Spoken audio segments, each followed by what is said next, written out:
Oi, oi, tudo bem? Estamos nós aqui com mais um Pod Crendo, o podcast da equipe Nucleoendo. Um dia muito especial, dia 16 de outubro, dia do endodontista. É isso mesmo, tá ouvindo minha voz para começar? Claro, porque hoje o nosso Pod Crendo vai ser um pouquinho diferente.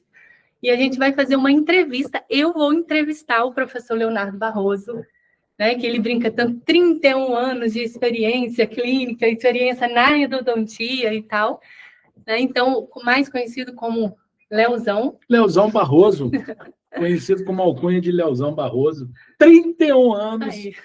de experiência clínica, 28, 20 para 29, só de endodontia. Quase 15 mil dentes tratados endodonticamente. Então, nada melhor do que ele ser o entrevistado de hoje. Eu sou a professora Adriana Marques, 21 anos de odontologia no geral, apesar de ser especialista e mestre em endodontia. Eu também sou endodontista, mas com certeza ele é a nossa referência aqui na endodontia. Então, eu me sinto no papel e pedi para a gente fazer nesse formato hoje de eu estar entrevistando você. Para mim, uma honra muito grande, né? Poder falar um pouco da especialidade que eu amo, que eu sou apaixonado. Para mim é uma alegria muito grande. Esse é o Pod Crendo, o podcast da equipe Nucleoendo. Nucleoendo, canal aberto com o sucesso. E antes da gente começar, para que a gente não corra aquela necessidade que volta e meia acontece aqui, de no meio do podcast ou no fim do podcast, vamos lembrar das nossas 3 regras. A primeira regra do doutor Adriana, primeiro, por favor, chega curtindo, porque aí você já mostra para o teu sistema nervoso central que você está focado nas coisas boas que esse programa tem para você.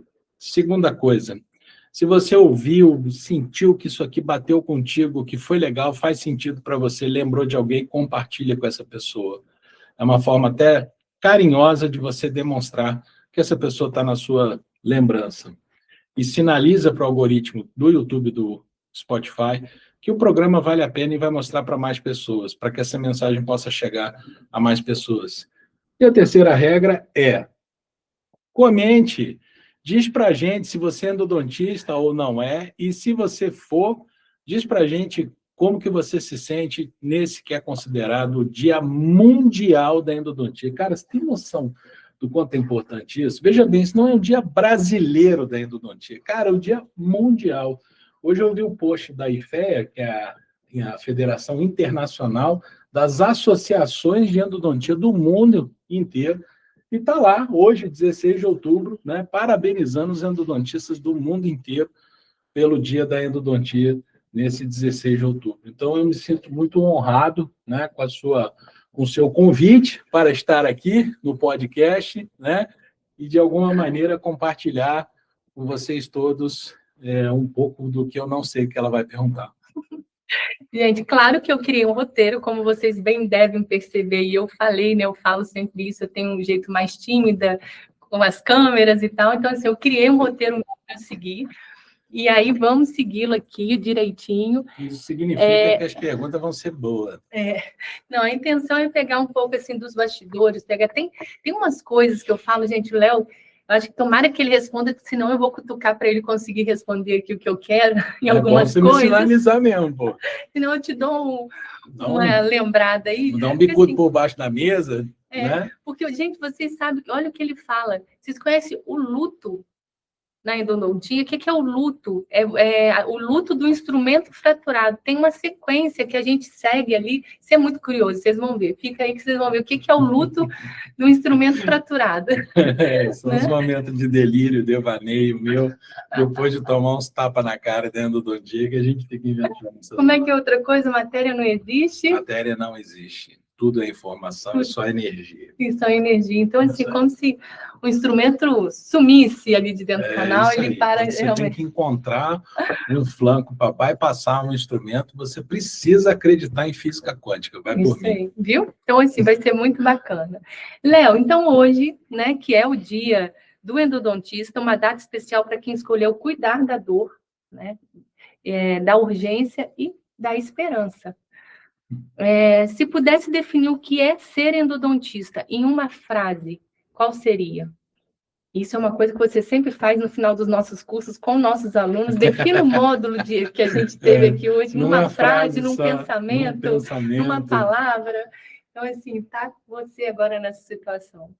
Cara, a endodontia, para mim, ela é um orgulho muito grande, porque eu acho que talvez, como está na moda hoje em dia, eu acho que o grande superpoder nosso é a gente trabalhar salvando dentes, ao mesmo tempo em que, pelo que se sabe até agora, e tenho certeza que no futuro a gente vai conhecer ainda muito mais, da integração e inter-relação desse órgão dentário, né, e dos tecidos, com o restante da saúde sistêmica do paciente. Então, eu considero que, assim, é uma alegria muito grande poder fazer parte de algo tão grandioso que é estudar para preservar dentes, para restabelecer função e para devolver saúde, né? Agir como facilitador do processo de cura. A gente não cura, a gente cria as condições, né, para o próprio organismo curar. Então, eu acho que isso é sublime. Se eu puder resumir numa palavra, divino. Divino. Viu, pessoal, como é que é difícil resumir numa palavra, numa frase? É difícil, tá vendo? Eu também tenho minhas dificuldades, eu também sou ser humano. A gente entende vocês no final do curso querendo, transbordando a alegria do tanto aprendizado que teve e resumir numa palavra só. Isso. É cruel mesmo, é verdade. Léo, quando e como você percebeu que a endodontia seria o seu caminho? Houve um momento marcante em que isso ficou claro para você? Houve um momento marcante, aliás, eu não sei dizer para você, Adriana, se teve um momento específico. Eu acho que foram várias caídas de fichas que foram acontecendo, uma sucessão de coisas, né? Mas algo que sempre me marcou muito, começou a me chamar muita atenção, especialmente quando eu fiz estágio no pronto-socorro da prefeitura, eu achava fantástico, assim, você tá com um paciente numa condição de dor e você fazer ali uma intervenção, por mais simples que fosse, né, muitas vezes numa condição muito precária, que a gente sabe, infelizmente, como são, né, esses ambientes e tal, e o paciente voltar, alguns desses pacientes voltavam muito agradecidos, né, isso foi uma coisa que me chamava muita atenção. E quando a pessoa voltava agradecida, eu ficava dentro de mim e eu pensava assim, cara, outra pessoa completamente diferente daquela que teve aqui há 2 dias atrás ou semana passada naquele quadro de dor, né? E eu acho que isso, ao longo do tempo, essa visão ela foi reforçando dentro de mim e reforçou dentro de mim uma coisa que eu gosto muito de acreditar, que faz muito bem para mim acreditar, é de que, assim, o profissional de saúde não pode julgar os seus pacientes, né? As pessoas que estão com dor, elas não estão no melhor momento da vida delas, do dia delas, e assim, para dizer assim, uma desumanidade você julgar, rotular alguém só porque naquele momento ela está numa experiência de dor e você vai dizer, fulano é mal educado, né? Beltrano é grosseiro. Eu acho que a gente tem que ter um pouco de tato. E eu acho tão gostoso quando a pessoa, né, tá nesse grau de sofrimento e tal, e quando ela volta tempos depois e você, nossa, é outra pessoa, completamente transformada. Eu acho que isso mexeu muito comigo. Isso. É legal você falar isso, que eu lembro no podcast da semana seguinte, né, que a gente vai colocar no ar, que a gente já gravou, e a gente fala justamente disso, né, de como a forma como o paciente está. Por que alguns casos ele tem dor pós-operatória, reage de um jeito e de outros, uma condição super perfeita, ele agudiza e tal. Então, você vê como que o estado emocional do paciente influencia, né? Puxando um pouquinho para a gente falar sobre isso, até porque a gente tem um curso 100% online, que a gente tem as nossas aulas gravadas na plataforma, a gente hospeda hoje na Hotmart, a gente acha super organizado, né, intuitivo. Sim. E lá tem, falando bastante disso, né, da questão emocional e tal, são módulos completinhos, falando da endodontia em si, mas também a gente tem essa preocupação de falar desse estado emocional, como que isso influencia, né? E eu lembro de você falar de uma paciente... Influencia e favorece, né, até a formação ou favorece a cicatrização, uma recuperação, né, melhor de qualidade, ou favorece uma complicação pós-operatória, favorece uma inflamação aguda. Verdade. E aí teve uma paciente que você comentou, nossa, paciente fechadinha, né, tal, mas estava experimentando uma dor horrorosa, tinha passado uma noite mal dormida, porque o dente estava dolorido demais, e aí ela chegou para o atendimento super fechada, e aí você falou comigo, até comentou, mas porque na semana seguinte ela voltou muito diferente, e o canal de comunicação de vocês, o rapport, foi a questão do cachorro. Você lembra? Porque nós temos o nosso Zeca, né, o Golden lá, que a gente é apaixonado, e ela também tem um cachorro que ela adora, e foi a forma como vocês conseguiram conversar, se conectar. Falar um pouco de cachorro. Começando a conversa sobre cachorro, para eu poder tentar tirar ela daquele... né, porque a pessoa fica imersa, envolta naquele conjunto de pensamentos e sentimentos da própria experiência de dor, né? E você precisa saber um pouco de detalhe, né, do que está acontecendo, e a pessoa precisa minimamente ter uma abertura, se abrir um pouco para te dar as informações que você precisa. Então, o jeito que eu arrumei de construir essa conexão com ela foi a gente falar de cachorro, né, porque ela escreveu no nosso formulário lá, a gente lá na clínica tem um formulário de marketing, né, onde a gente pergunta lá se a pessoa tem pets, qual é o time de futebol da pessoa, que tipo de música que a pessoa gosta, porque tudo isso são sugestões de assuntos que o dentista pode usar para começar uma consulta, que você já não vai direto ao ponto, né? Você pode começar de uma maneira agradável, né, buscar uma conexão com o outro, e depois, gradativamente, educadamente, polidamente, você vai trazendo a pessoa para o objetivo central daquilo ali.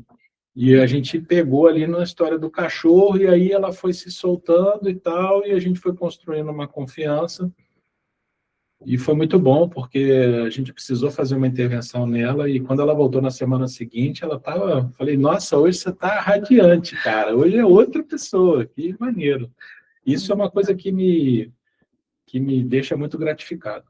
Eu acredito que eu induzi na resposta, mas eu acredito que faz todo sentido na pergunta 3 que eu vou te fazer aqui, que é, ao longo dos anos, o que mais te manteve apaixonado por essa especialidade? Talvez isso, né, que você já respondeu um pouquinho. Gratificação, né, pós atendimento, realmente, isso é uma coisa, né, eu considero que existem 2 pontos de gratificação, sabe, Adriana? Para mim. Um são aqueles momentos gratificantes do paciente em relação a você. Ele em sofrimento e você ser ali, né, o portador do alívio. Você gerar o alívio do desconforto, do sofrimento para aquele paciente. Mas acho também que existe um outro lado da endodontia que também é tão prazerosa para mim quanto, que é a gratificação do vencer, superar desafio. Uhum. Aquele conduto calcificado que finalmente você consegue descer. Aquele fragmento de instrumento que você ou consegue ultrapassar, bypassar, ou que você consegue remover. Aquela perfuração que você consegue vedar e que você, ao longo do tempo, percebe que, de fato, você está tendo uma reparação tecidual. Aquela infecção complexa, de difícil, né, resposta à terapia microbiológica e tudo mais, mas você chega e vê que uma hora aquela fístula fecha, que ao longo do tempo você vai tendo ali uma deposição de tecido. Isso, para mim, também é algo que, assim, me faz manter vivo essa chama da paixão com a endodontia. Sim. Nós tivemos o Dia dos Professores, né? Ontem. Foi ontem. E uma coisa também que eu acho que, por eu te conhecer tanto, tá, eu aqui direcionando um pouco, mas o momento ahá, né, que nada você além de conhecer endodontia, praticar e tá, eu te entrevistando o endodontista, mas você é tão apaixonado pela endodontia, ainda tem o dom do ensino, ainda consegue extrapolar isso, passando para outras pessoas fazerem a endodontia que você tanto ama. E aí tem um momento ahá que você fala, que é muito interessante, que eles têm esse momento ahá com endodontia. Fala isso pra gente. O que é o momento ahá? O momento ahá é aquele momento, né, em que você faz uma explanação clara para um conceito que, às vezes, a pessoa passou um bom tempo ali bloqueada ou com dificuldade para entender aquele conceito, que você vai lá e fala, olha, é isso, isso, isso. Ah, isso, é isso. Nossa, eu achei que, né? Esse momento, para mim, é um momento gratificante, aí não só como endodontista, mas aí como o professor, né? Ontem eu recebi um feedback muito legal de um aluno nosso de graduação né, e uma pessoa que está muito próxima da gente, ele falando assim, que ele fica impressionado de ver palavras dele, tá? Ele fica impressionado de ver assim, o cuidado, o carinho que a gente busca ter, a preocupação que a gente busca ter de realmente fazer uma explanação que faça sentido para o aluno e quanto a gente se preocupa em realmente se certificar se o aluno compreendeu bem o conceito, se o aluno, né, entendeu. E se não entendeu, a abertura e a paciência que a gente tem, essa foi a palavra que ele usou, a paciência que a gente tem para, se precisar, repetir a explicação tantas vezes quanto for necessário. Né? A gente vai mudando a abordagem até a gente conseguir encaixar. E isso é uma coisa, é um valor para mim muito forte, que eu levo isso muito a sério, porque eu acho que o papel do professor é esse. O papel do professor não é, na minha visão, não é um papel da vaidade.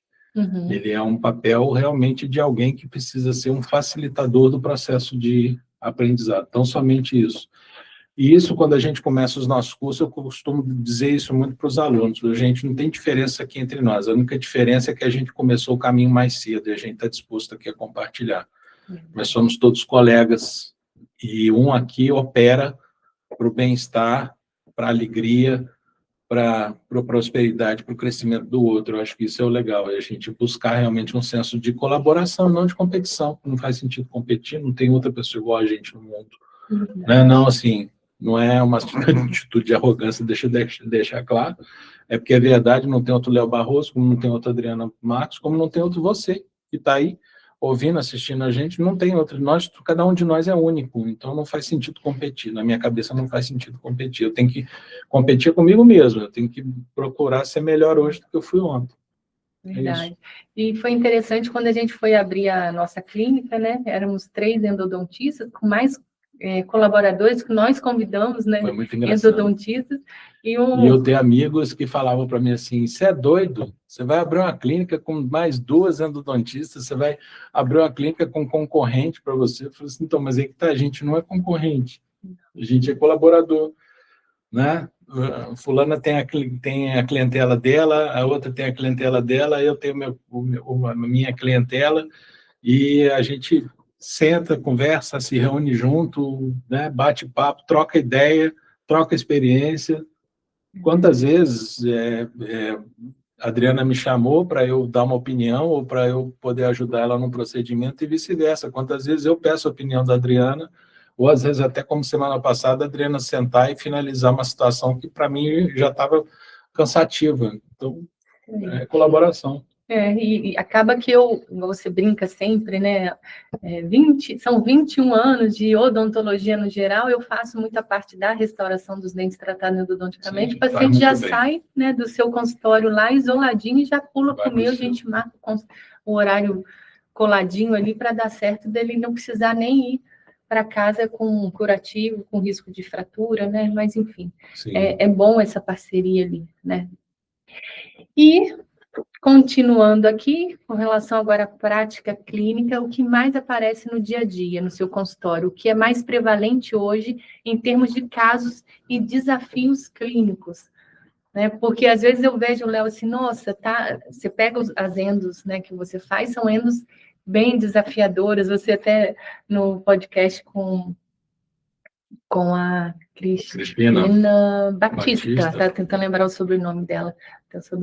A Cristina Batista, você falando, né, que assim, o filé mignon a maioria já pegou e sobra só para você o osso.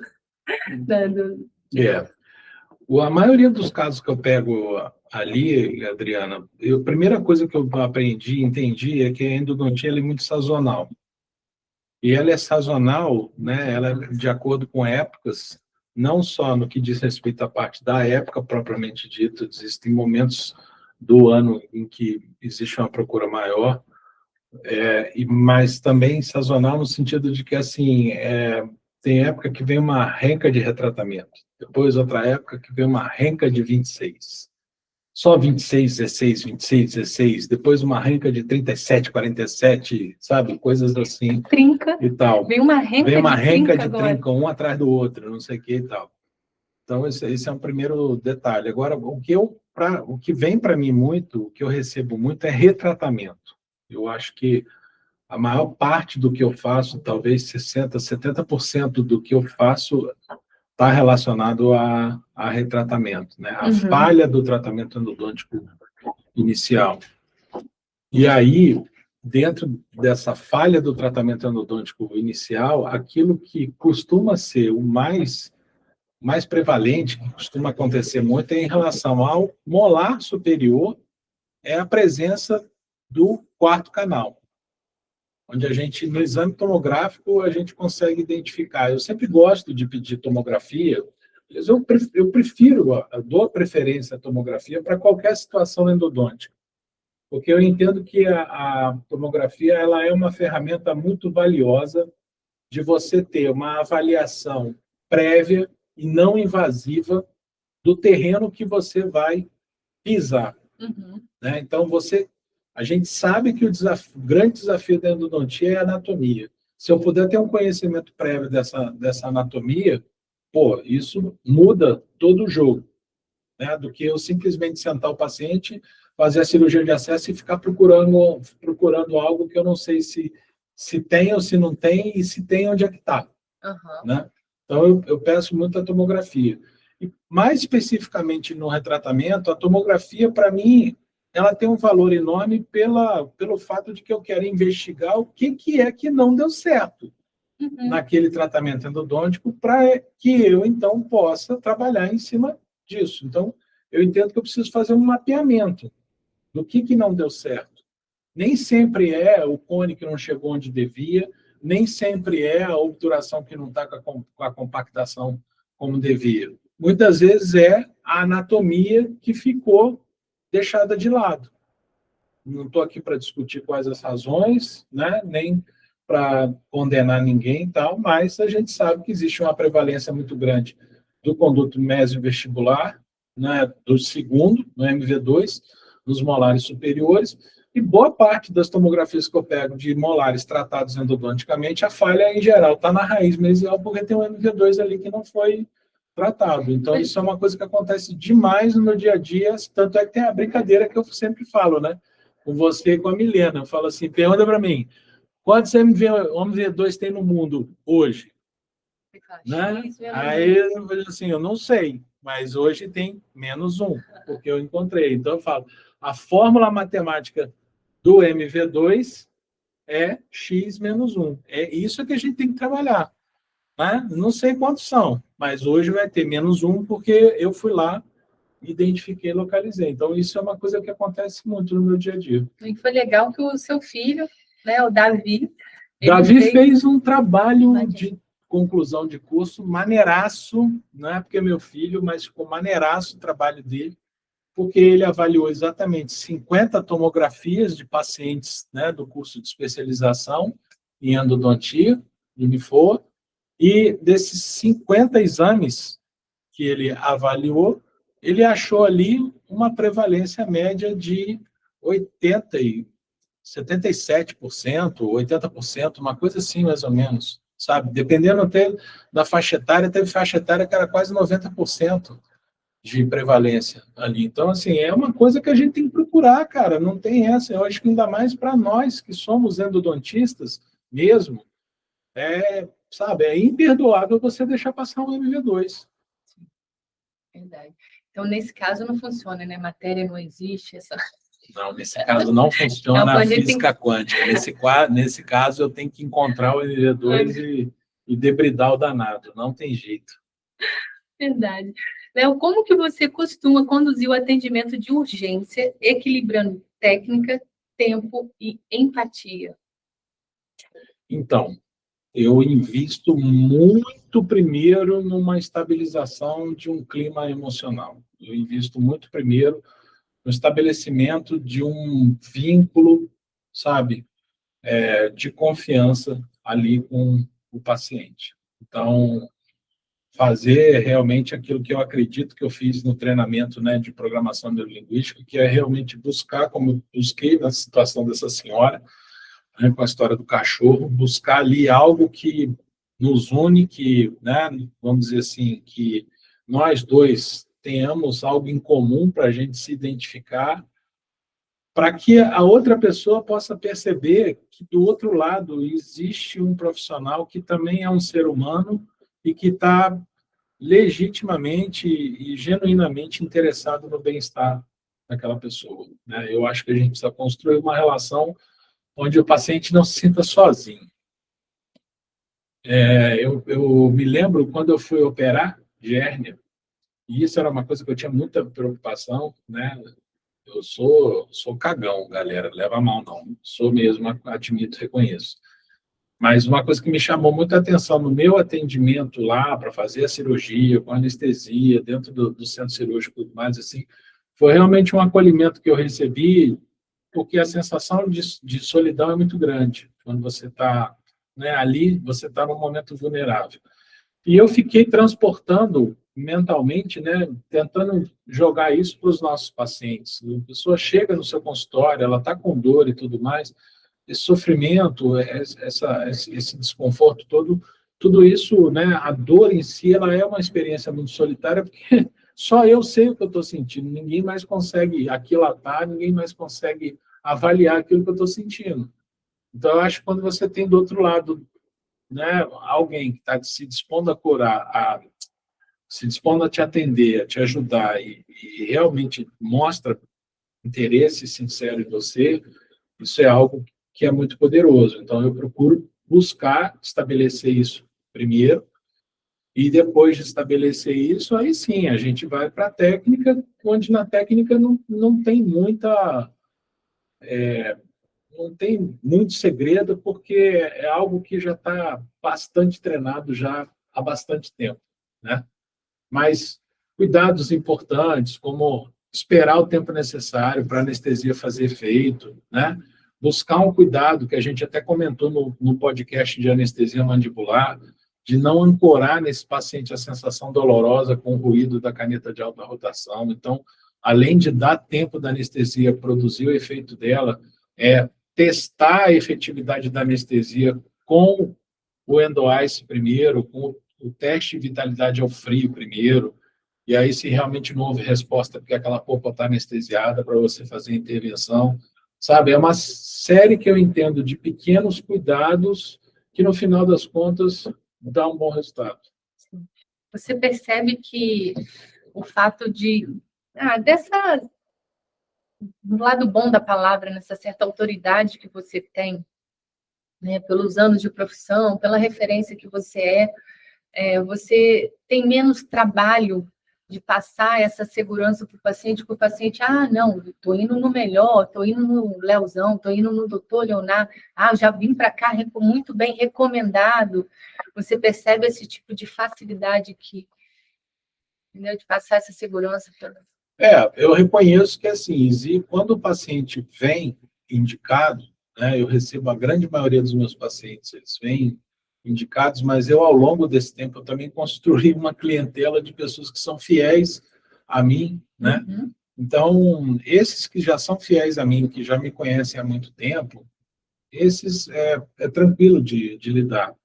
Os que vêm indicados, também, de certa forma, não há tanto dispêndio de energia, porque, assim, às vezes o próprio colega já deu referências suas e isso tranquiliza. A única coisa que eu me preocupo bastante é em manter a minha conduta em coerência com aquilo que o colega falou, embora eu não saiba o que o colega falou, mas, assim, eu procuro manter, né, a minha coerência de quem eu sou no meu dia a dia, naquilo que eu acredito, né? E, agora, nem sempre, Adriana, existem pacientes que, a despeito de já virem, né, bem brifados dos dentistas e tudo mais e tal, a pessoa tem fatores, né, dela, intrínsecos dela, ou relacionados a trauma passado, ou relacionados à experiência passada, ou sei lá o quê. O dente tão manipulado que ele já está descrente do dente. Você falou a palavra que eu ia falar agora. Eu acho que a maior questão é a descrença, né? Igual essa semana mesmo lá na faculdade, a gente estava lá com uma paciente dizendo que já tinha feito o tratamento de canal 3 vezes do dente, entendeu? E, infelizmente, ela estava com uma situação que, novamente, ela vai precisar da 4ª intervenção. Só que, assim, ela vai precisar da 4ª intervenção porque tem uma condição de um equívoco sério no modo como ela está atualmente. Isso precisa ser corrigido, entendeu?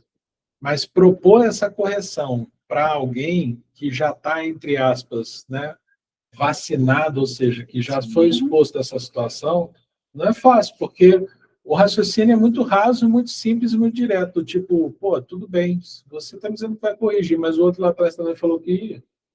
E o outro que falou também, o outro do outro que falou também, né? E quem é você agora? E embora a gente tenha essa coisa do marketing, essa coisa da internet e tudo mais e tal, o que acontece é que a gente vive numa bolha. Então, às vezes, eu não estou na bolha do paciente, o paciente não me conhece mesmo, ele não sabe quem eu sou, e tudo bem, faz parte. Acho até bom, né? Porque aí eu tenho condição de começar uma relação do zero. Mas é desafiador. Existem pessoas que são desafiadoras.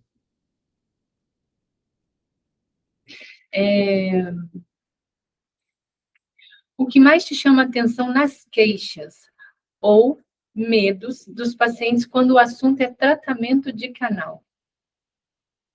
Eu acho que, assim, sei lá, eu vou chutar, eu não tenho esse dado, não tenho esse número, mas eu acho que, assim, 90% dos pacientes, a preocupação é dor.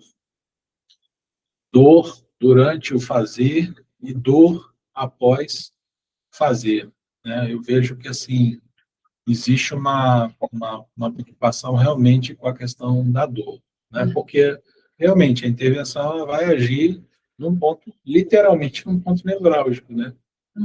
Então, é dor.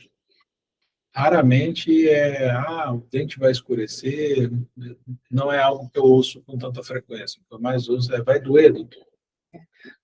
No meu universo, eu pego muito medo de fazer o canal e eu perder o dente depois.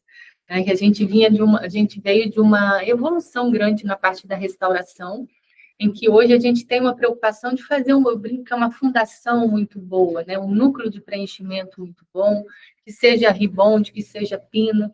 Então, isso deu aquela retenção, aquela estabilidade ali para o dente.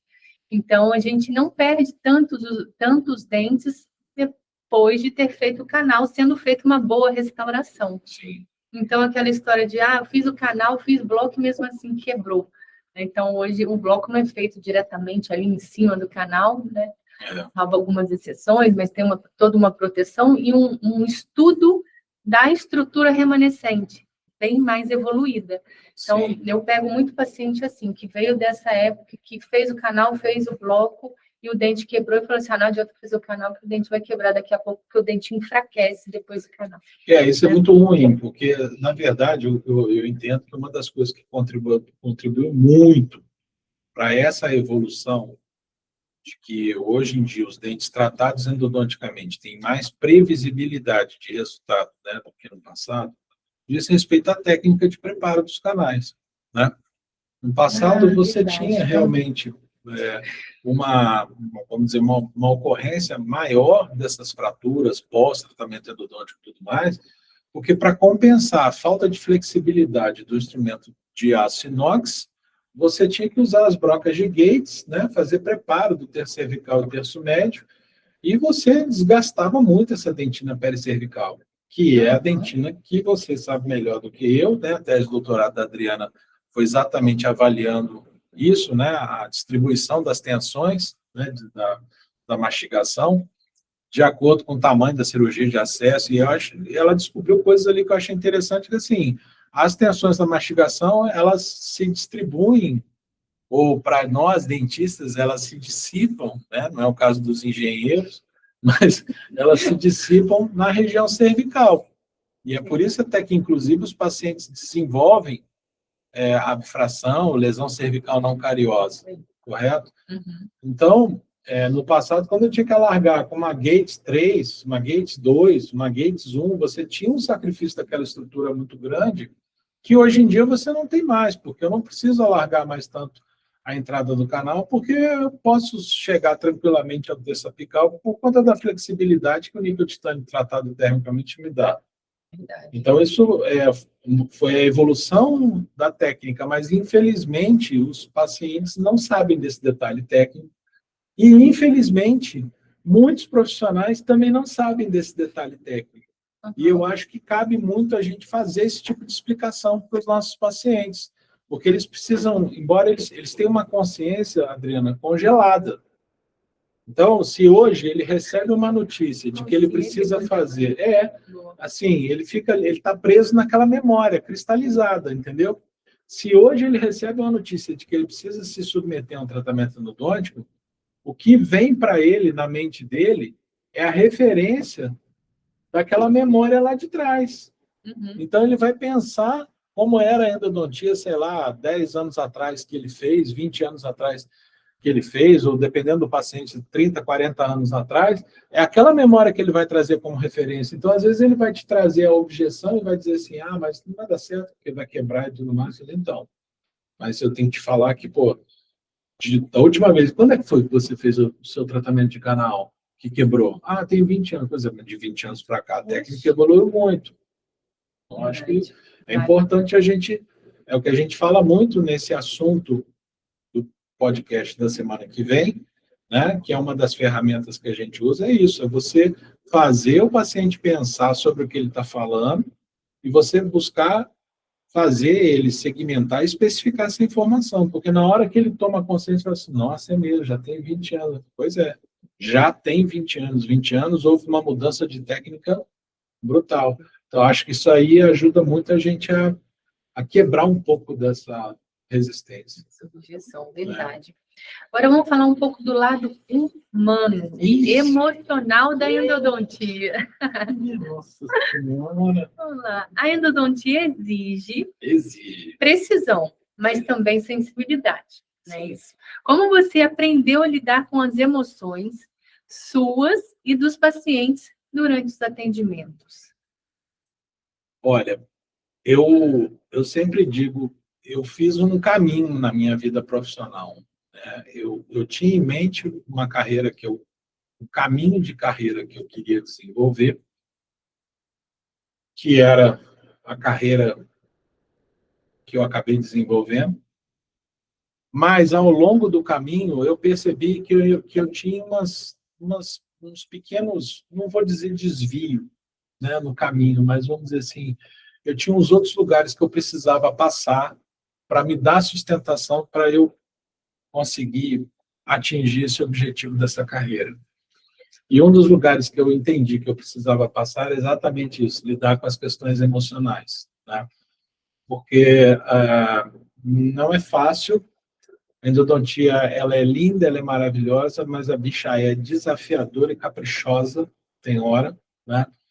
Então, tem hora que ela faz você ser humilde, quando você acha que você sabe muito, ela te puxa o tapete, né? Tem hora que ela vai te fazer entender e aprender que você não vai ganhar todas, que tem algo além daquilo que a técnica e que a ciência diz, e que a ciência ainda não está começando a explicar, né, que é essa questão emocional do paciente, o impacto que as emoções do paciente também provocam na fisiologia dele, né? E tem hora que ela vai precisar que ela mostra para você que assim, você precisa se domar, você precisa se dominar, senão você vai ser dominado por ela e pelo desafio que ela está te apresentando, né? Então eu olho para a endodontia como assim uma grande mestra, sabe? Ela me ensinou muita coisa. E aí eu tive que aprender a lidar com frustração, tive que aprender a lidar com desapontamento, tive que aprender a lidar, né, com superação, e eu fui buscar na programação neurolinguística, na parapsicologia, na constelação sistêmica, eu fui fazer um processo de desenvolvimento pessoal que me ajudou não só nas minhas questões pessoais, me entender melhor enquanto ser humano, mas me ajudou e me ajuda muito no controle das minhas emoções. Eu não digo que eu não tenho emoção, eu tenho muita, mas a gente filtra, né, bastante e procura não deixar interferir tanto.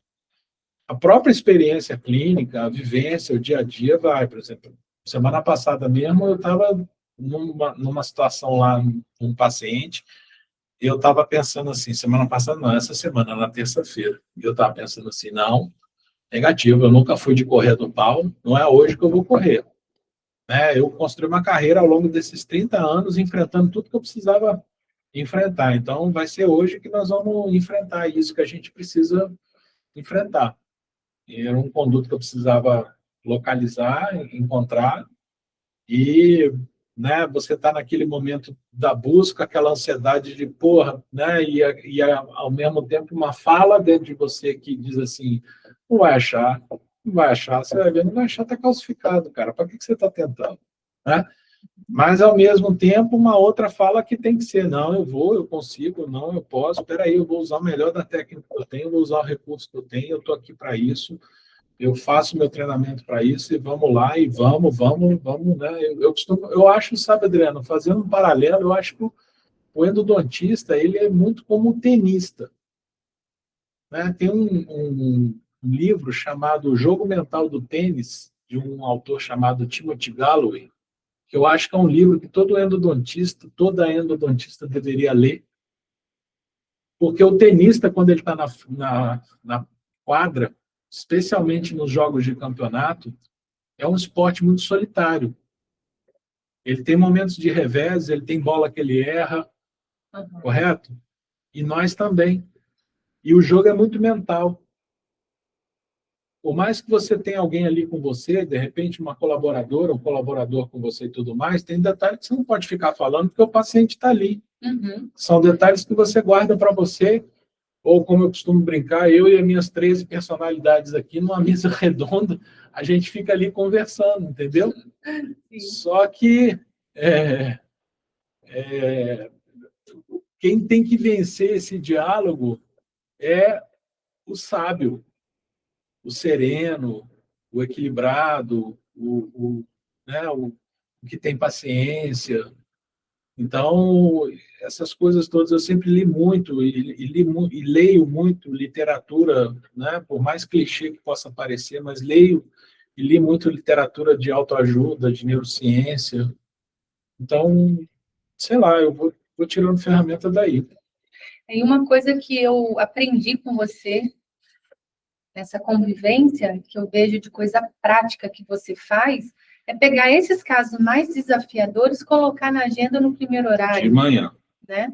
Deixar um horário maior para ele, falar com a secretária, não coloca paciente de hora em hora.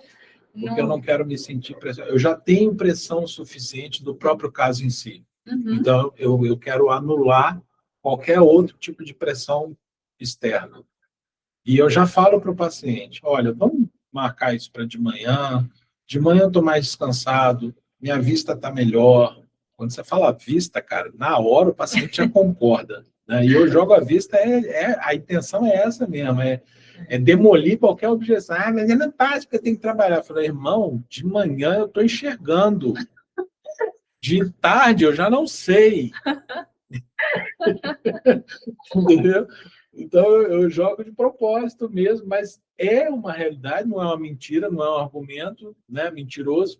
É uma realidade. De manhã eu estou descansado, de manhã minha vista está melhor, se eu precisar pegar um microscópio para trabalhar e tudo mais, a luminosidade não me cansa, né? Vai pegar um desafio 5h30, 6 horas da tarde, sabe que nunca mais eu faço na minha vida, não faço mais, não faço. E eu vejo você preocupado nos nossos cursos, com os nossos meninos, né, que você fala, com os nossos alunos, de passar justamente esse caminho do desenvolvimento pessoal para eles serem mais generosos, mais terem um acolhimento maior com eles, mesmo. Né, com relação... Eu sempre digo isso, porque isso foi uma coisa que eu não fiz comigo. Na verdade, eu nunca fui acolhedor comigo e eu nunca fui, talvez, paciente comigo. sempre foi muito exigente, muito intolerante comigo, me cobrava, me exigia demais, ainda me cobro, me exijo, melhorei um pouco, mas ainda existe uma cobrança interna muito grande. Isso é ruim porque isso gera uma ansiedade, né? Mas eu estou em trabalho. Mas eu falo isso para os meninos, né, nos cursos, eu falo assim, gente, sejam gentis com vocês, entendam que tudo tem uma curva de aprendizado, tudo tem um tempo, é um processo, não é de uma hora para outra. O que você precisa fazer, e uma coisa que eu estou aprendendo, que a vida me ensinou, né, a disciplina vai te levar a lugares que a motivação não vai te levar, né? Como diz o Jerônimo Temer, que eu gosto muito de ouvir. Então, eu sempre falo para os meninos, gente, a gente precisa ter paciência com a gente mesmo, se acolher e entender que as coisas são um processo. E eu trabalho muito em cima disso, por desenvolver bastante esse tipo de pensamento.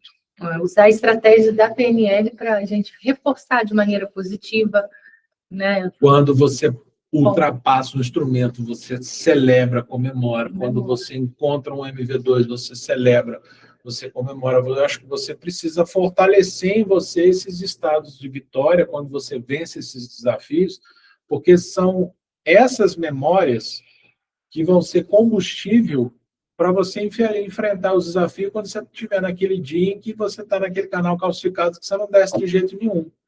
E aí uma coisa, sabe, que eu faço muito, Adriana, é recuperar na ponta do meu dedo a sensação de liberdade daquele dia lá atrás, que num canal calcificado parecido, eu consegui descer. Parece que eu sinto na ponta do meu dedo a sensação gostosa, sabe, de repente o instrumento desceu, né? E aí eu fico trazendo aquilo, enquanto eu estou ali com EDTA, trabalhando o conduto calcificado, eu estou trazendo na minha cabeça, na minha memória, eu sinto isso no meu corpo, essa sensação de liberdade, eu chamo de sensação de liberdade. O instrumento, sabe, de repente ele desce. É uma estratégia que eu uso muito. Sim. Uma outra coisa que a gente percebe, explica isso para a gente, por favor, é assim, tem época que vem paciente com síndrome do pânico. Tem uma época, igual vem a questão de vários 26 e 16, aí vem a renca de trinca, aí vem a questão emocional mesmo, que aí você começa a perceber, opa, deixa eu dar uma olhada. Assim, o entorno da gente representa muito do que a gente, como a gente está. Então, eu tenho o nosso aluno, você fala assim, nossa, professora, o paciente enjoado, o paciente isso. Olha para si, você vai ver o aluno está daquele jeito enjoadinho, mimizento. Como é que é isso? Explica um pouco isso para a gente. Na verdade, assim, não é um conhecimento científico, vamos dizer assim, nunca li nada a respeito, mas é uma observação minha ao longo dos anos. Né? Pode-se explicar pela neurociência, né? Pela questão pela psicologia, né, seletiva, um sistema seletivo, né, um sistema de ativação, né, reticular, enfim. Mas o fato que eu vejo é assim, no geral, o entorno costuma devolver para a gente o sinal que a gente emana para ele. Então, eu percebo que quando eu começo a receber muito paciente com questões emocionais, síndrome do pânico, né, pessoa muito medrosa, fóbica, não sei o que e tudo mais, eu começo a olhar para mim e perguntar onde dentro de mim eu estou me sentindo daquele jeito. E, em geral, eu costumo identificar que é uma semana, ou às vezes é um período em que eu estou um pouco mais ansioso, é um período em que às vezes eu estou um pouco mais apreensivo. Na verdade, tudo isso remete a controle. Uma semana, um período em que eu estou um pouco mais controlador, querendo que tudo saia do jeito que eu quero. E a gente sabe que, na verdade, essa é uma luta em glória, porque você vai controlar. A única coisa que você controla é a tua reação das coisas, porque o resto, né, é domínio do universo. Então, eu percebo isso. Eu me pergunto, quando pacientes com nível de exigência, nós estamos numa renca agora de paciente exigente pra caramba. E aí eu noto que dentro de mim, eu estou exigente pra caceta, né? Pacientes que têm um auto-julgamento, um autocriticismo em relação a tudo, as coisas, não sei o quê. E aí eu olho para mim e vejo, porra, também você tá crítico pra caceta, você tá chato pra caralho. Sabe, umas coisas assim. Uhum. Então, pode ser um papo meio metafísico aqui, um papo meio de doido e tal, mas eu observei que quando certas situações começam a me incomodar muito no consultório, né, a tendência natural nossa é a gente apontar a culpa para os outros, né? Ah, eu tô com um paciente que é chato, paciente que é assim, um paciente que é assado, que não sei o que, tudo mais. Eu, em geral, o exercício que eu faço é ir para o banheiro, olhar para o espelho. E me pergunto, onde em mim, ou que parte dentro de mim, tem essa característica que eu estou identificando excessivamente nas pessoas? Não é uma pergunta para se responder, sabe, Adriana? É uma pergunta só para se tomar consciência e deixar que o seu inconsciente faça os ajustes que são necessários. Eu aprendi que eu consegui evoluir e melhorar muito mais aos meus olhos, claro, mas eu conseguia aprender e melhorar muito mais me fazendo pergunta do que buscando certeza. Uhum. Por incrível que pareça. Sabe? É o método que eu aprendi de hipnose ericksoniana, né? A hipnose ericksoniana é basicamente o quê? Você trabalhar com o inconsciente da pessoa. Você deixa que o inconsciente preencha o que está sendo dito, o que está sendo falado. E tem um exercício dentro da programação neurolinguística chamada prestidigitação, e a prestidigitação, ela é um exercício baseado só em sequência de perguntas, em onde você lê a pergunta que você se faz, ou você ouve a pergunta, né, que é feita a você. Você não busca responder com o teu racional, você só sente o efeito da pergunta em você. E é uma coisa assombrosa o que a prestidigitação faz, porque às vezes uma pergunta é capaz de suscitar o choro. Uma pergunta é capaz de suscitar um choro, sabe, copioso. Você não sabe de onde está vindo, mas uma parte de você que chora, que bota para fora. Entendeu? Então, eu acho que, sei lá, acho que a habilidade de evoluir, de viver, está atrelada à capacidade de se fazer perguntas. Não fazer perguntas para os outros, né? Se fazer perguntas. Sei lá. É doido, mas é. Legal. Mas é assim para mim. Legal. Agora eu vou direcionar um pouquinho em relação à carreira e seus bastidores, tá? Você, que tem mais de 30 anos de prática clínica e ensino, quais foram os maiores aprendizados e as principais viradas de chave nessa trajetória? Quer falar assim? Nossa, quais os maiores aprendizados e as maiores viradas de chave nessa história ao longo desses 30 anos? Cara, eu acho que, assim, o maior aprendizado é de que, primeiro, que a gente é um eterno aprendiz. Não importa quão fundo você cave dentro da especialidade, você sempre vai estar raso do que ela é. A endodontia é um universo, né? Alguém talvez poderá dizer assim, eu fiz especialização, fiz mestrado, fiz doutorado, fiz pós-doutorado, uma carreira completa, eu sei tudo. Não, você não sabe nada. Você sabe um pouco sobre um pedaço estreito e restrito e limitado num conhecimento que é vasto, né? O que se a gente pegar, né? Você vai fazer uma especialização, ok, beleza. Você ganhou ali um treinamento importante, aprendeu coisas importantes, colocou em prática, ok, beleza. Fez um TCC no final sobre um assunto. Você conhece um pouquinho mais daquele assunto em particular, né? Uhum. A própria orientação dos orientadores é o quê? Você precisa definir um tema e fechar em cima desse tema, porque se ficar aberto, você vai se perder. Uhum. Né? Você vai para o mestrado, vai fazer uma dissertação de mestrado, vai fazer uma pesquisa, o que você vai ouvir é a mesma coisa. Não, tem que fechar um tema especificamente, senão, se ficar muito aberto, você vai se perder. Então, você conhece um pouquinho mais de um tema especificamente. E quando você vai para um doutorado, é a mesma coisa. Vou fazer uma pesquisa, não sei o quê. Minha tese de doutorado foram 4 pesquisas dentro de uma tese só, e mesmo assim sobre uma questão pontual, específica de um determinado tema, capítulo da endodontia. Então, você fala assim, eu fiz uma carreira completa. Eu falei, não, você não fez nada. Você tem a titulação completa. Você tem a titulação você tá completa. Sua parede pode estar linda, maravilhosa, mas dizer que você sabe tudo, que você domina tudo, não. Acho que nada substitui também a experiência clínica, sabe, Adriana? É por isso que eu incentivo os alunos a dizer assim, não corre do pau, não foge, enfrenta, põe tua cara a tapa.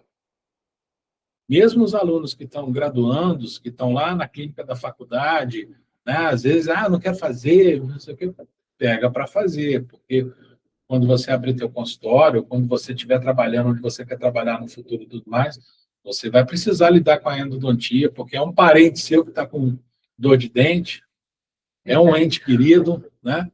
Então, pega para fazer. Então, o que eu aprendi foi isso. A experiência também é muito importante. E uma outra sacada, virada de chave que eu tive foi exatamente perceber o quanto o emocional, entender essa questão emocional, ela é fundamental para construir relações que são sólidas minha comigo e relações que são sólidas minha com os meus pacientes. Se o meu paciente, igual hoje de manhã, recebi um feedback de uma paciente que foi muito gostoso, né? Ela me agradecendo porque ela, na terça-feira, me mandou uma mensagem falando sobre a questão de um dente dela, eu arrumei um horário, falei com ela quase que assim, 20 minutos depois, já arrumei um horário para ela no dia seguinte, ontem ela foi lá, já identifiquei, já fizemos o que precisava fazer e tudo mais. Hoje de manhã mandei uma mensagem para ela para saber, fulana, você está bem? Está tudo bem com você? Como é que está aquela dor que estava ontem e tudo mais e tal? Ela falou, não, estou bem, estou ótimo, passei bem e tal, não sei o quê. Doutor, eu queria agradecer sinceramente, né, teu cuidado, teu carinho, a tua atenção, porque você não é só cuidadoso e atencioso com a gente quando está com a gente, mas no dia seguinte, você sempre quer saber se a gente está bem, isso faz uma diferença danada e tal. Então, eu acho que se para a gente ter uma carreira sustentável, uma clientela sustentável ao longo dos anos, eu acho que a gente precisa estabelecer boas relações com os nossos pacientes. Eles têm que realmente enxergar na gente a vontade sincera de fazer bem a coisa. Estou curiosa com a próxima pergunta. Nossa. Com a próxima resposta, né? A pergunta eu já sei. Mas é porque eu tenho isso muito marcado, sabe? A Adriana, antes de trabalhar com você, e a Adriana, depois de trabalhar com você, como que você me ajudou nessa coisa do cobrar? Você vai ver a pergunta. Como você aprendeu a colocar valor no seu trabalho? E como lida hoje com o tema de cobrança pelos seus serviços? Como eu aprendi a colocar valor no meu trabalho, eu aprendi do jeito mais amargo possível. Quebrei. Entendeu? Não, tá bom. Eu quebrei, e porque eu quebrei, eu entendi que assim, não bastava só ser um bom clínico, não bastava só ter habilidade clínica, não bastava só ter conhecimento científico, se você não consegue transformar isso em algo financeiramente viável. E aí eu aprendi muito com o meu pai, que é um financista de mão cheia. Meu pai me ensinou muito, me ajudou muito e me ensinou muitos conceitos, né? E aí, aos poucos, eu fui entendendo e convivendo também com outras pessoas que também têm uma visão financeira mais sólida e tudo mais. Aos poucos, eu fui entendendo que eu precisava fazer um link entre o profissional que eu era, o que eu investia na minha carreira profissional, que isso, de alguma forma, tinha que se traduzir para mim em resultado financeiro no meu consultório. Ou seja, os meus pacientes precisavam entender que ali por trás existe toda uma gama de investimento, que esse investimento precisa voltar, né?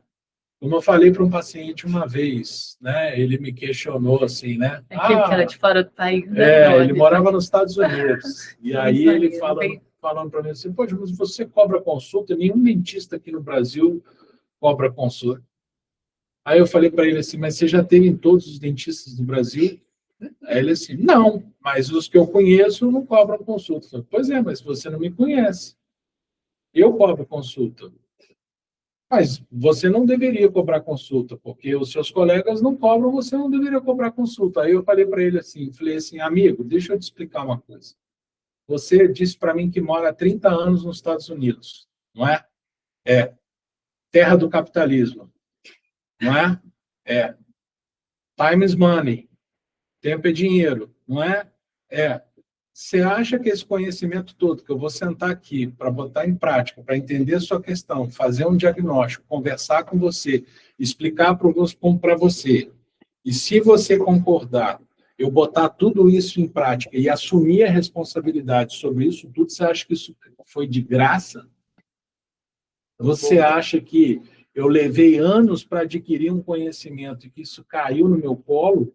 Alguém chegou para mim e botou a cabeça, o dedo, né, na minha USB que tem aqui na minha testa e falou assim, então, agora todo o conhecimento clínico endodôntico para você, vou passar, não existiu isso.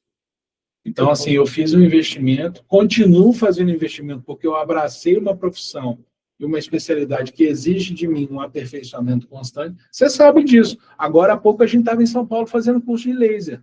Verdade. Eu podia ter chegado aos meus 30 anos de formado e falar assim, fiz a minha carreira, estou com 30 anos de formado, acabou, foda-se, vou ficar com essa endodontia aqui mesmo.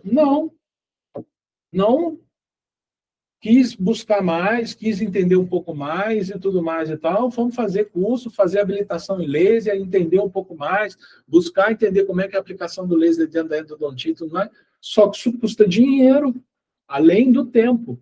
Porque não é só o dinheiro do curso em si, mas é o dinheiro que eu deixo de receber que eu poderia, enquanto eu estava no consultório atendendo. É o tempo de cadeira que eu estou deixando de atender. Esses são conceitos que eu tive que aprender, mas eu aprendi do jeito mais duro. Quebrei. Muito bom. Não isso muito bom, mas realmente foi muito bom, né? No final das contas. Foi. Eu costumo dizer que falar disso, para mim, é ajudar mais ainda a cicatrizar essa ferida que ficou, Foi lá atrás. né? Que foi lá atrás. Hoje eu tenho isso melhor resolvido dentro de mim, mas toda vez que eu tenho oportunidade de falar sobre isso, falo sem vergonha, sem prurido nenhum e tal. Sim, já quebrei uma vez, quebrei duas, aliás. E é isso. O Trump também, porra, quebrou duas vezes, é presidente dos Estados Unidos, por que eu não posso também? Né? Verdade. Não, e outra coisa que como é que você lida com esses dentes que você trata, que são dentes que você está ali no finalzinho, a última tentativa para salvar, e às vezes o paciente quebra, ou não que seja nessa dificuldade, mas a gente passa por isso no dia a dia, a gente está fazendo um tratamento de canal e o paciente volta com o dente fraturado de uma forma que você não consegue mais aproveitar, né, salvar esse dente. Então, isso, para mim, Adriano, deixa isso muito claro. Por quê?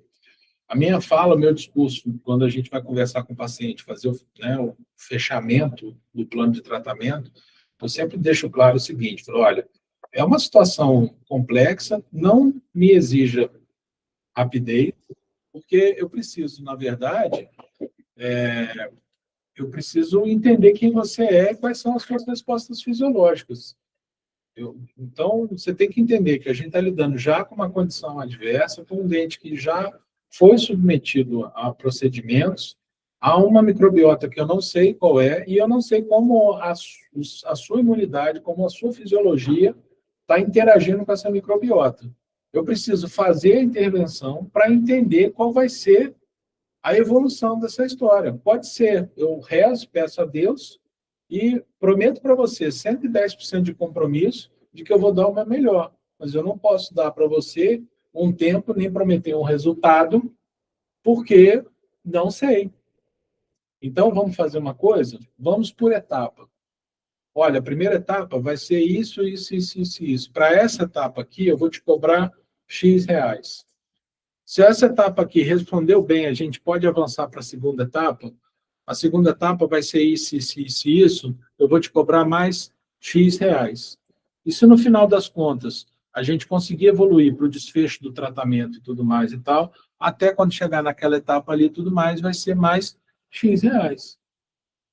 Então, se eventualmente, quando isso fica conversado antes, Adriano, eu entendo que, assim, quando a pessoa está de acordo com aquilo ali, e em geral o que acontece, graças a Deus, com os meus pacientes, é assim, no meio do caminho, o dente fraturou, ou aconteceu alguma coisa e tal, o paciente não fica chateado. Em geral, ele fala assim, doutor, bem que o senhor falou que isso podia acontecer, não, está tudo bem e tal. Graças a Deus, eu não... Porque é um risco, cara. Por mais que a gente faça a proteção do remanescente, avaliação do remanescente e tudo mais, você reforce e tudo mais. Legal. Uma coisa também que eu faço ali no dia a dia é que, às vezes, o profissional encaminha o paciente, né? O aluno lá encaminha o paciente. Aluno que eu digo que eu chamo os nossos dentistas que passaram pela nossa formação de alunos até hoje, né? Mas já são profissionais e que estão diante de algum desafio específico de localizar o MV2 e quer que eu só localize o MV2. Às vezes está diante de um canino com 2 condutos, tem a dificuldade, assim, ali de alargar e localizar os 2 condutos. Então, eu chego naquela consulta, faço a localização, alargamento e devolvo o paciente para ele continuar. Localizar um canal calcificado, vencer, ultrapassar ou remover um instrumento fraturado. E aí a gente cobra como hora clínica. Sim. Né? Tem essa situação você pode também. dividir também por hora clínica. Olha, eu vou precisar de 2 consultas clínicas para resolver essa situação aqui. Então, especificamente sobre isso aqui, vai ser X reais relativo às 2 horas clínicas que eu vou precisar investir nisso aqui. Ok. E aí muito justo. Né, o paciente volta para o profissional, termina o tratamento com o profissional.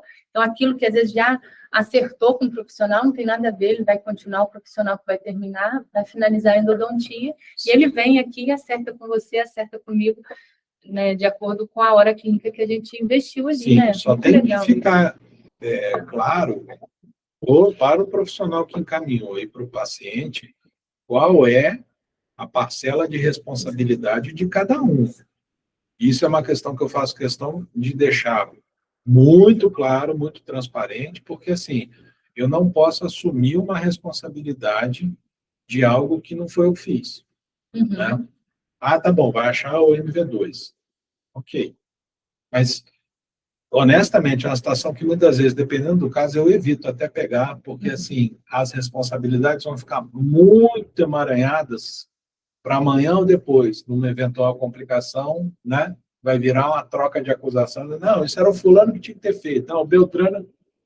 Então, às vezes, assim, é aquela clássica pergunta que o seu médico fez para você aquele dia. Afinal de contas, você vai tratar com quem? Você vai tratar com ele ou você vai tratar comigo?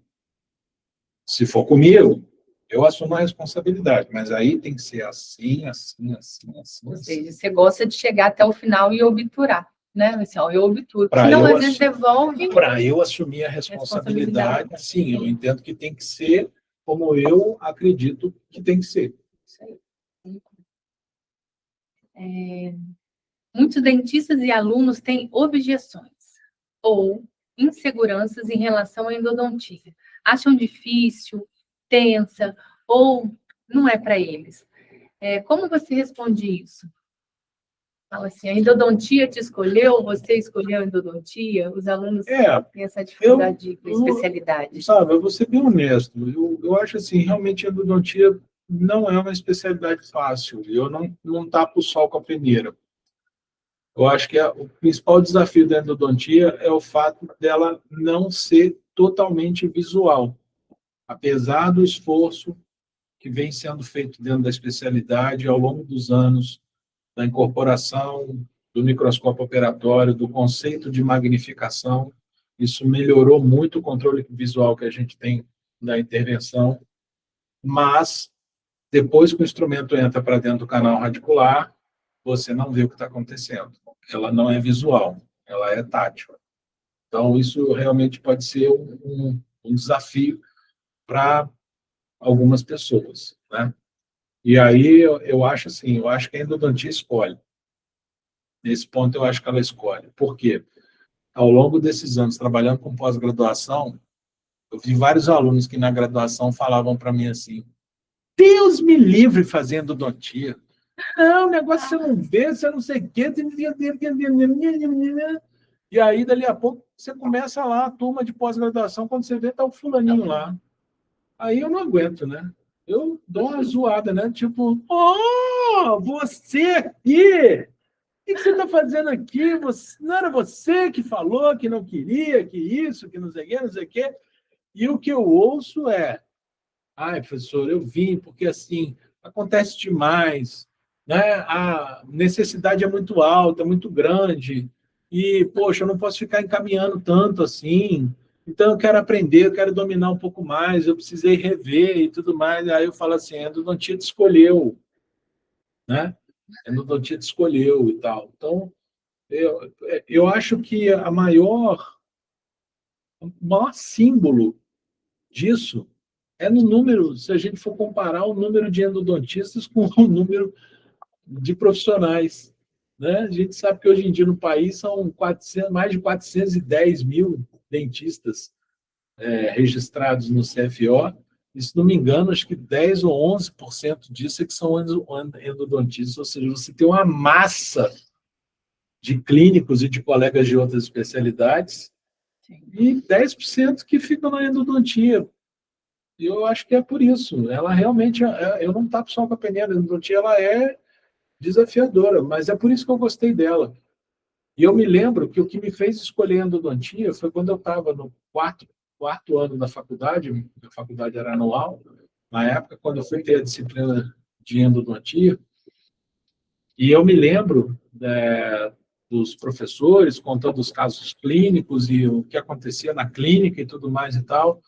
E primeiro troquel que eu fui fazer e tudo mais, eu pensei comigo assim, falei: nossa, cara, isso aqui é difícil pra caceta, velho, porque realmente você não vê nada, né? Você só sente.